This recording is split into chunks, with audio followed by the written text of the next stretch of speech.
O sábado 14 de febreiro o Entroido de Meis dará o tiro de saída a estas festas na comarca do Salnés. Sempre que o tempo acompañe, as cores dos disfraces e a animación musical percorrerán as rúas do municipio para rematar nunha festa na Praza de España. Vai a ter o formato dos últimos anos, vai a ser un desfile e a festa vai a celebrarse na rúa, esperemos que, ou agardamos que o tempo permita, e que vai a ser, como dicía, o sábado 14, con saída desde o pabellón municipal, con desfile polas rúas, pola avenida de Cambado, subida da rampa da feira, e que rematará na Praza de España, onde teremos música e animación, ata que unha hora e media despois, aproximadamente, o xurado teña xa decidido os premios. O desfile será tamén concurso. Haberá diferentes categorías recollidas xa nas bases que o regulan. O Concello repartirá 2.000 euros en premios. O xurado, que van a ser persoas totalmente alleas ao Concello, vai a valorar os disfraces, pero tamén a forma de desfilar, a animación.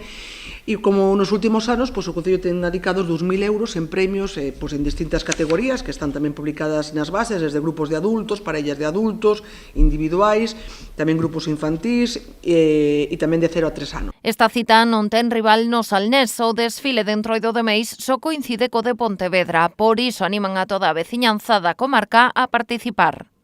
Pontevedra tamén o fai ese día, desde sempre, pero nos notamos que vai crecendo ano tras ano. Simplemente convidar a todo o mundo da nosa zona para que veña a desfilar o noso Concello, que veña a inaugurar o Entroido no Concello de Meis. Os interesados en participar poden inscribirse de xeito presencial ata o propio día do desfile ou a través da páxina web do Concello de Meis.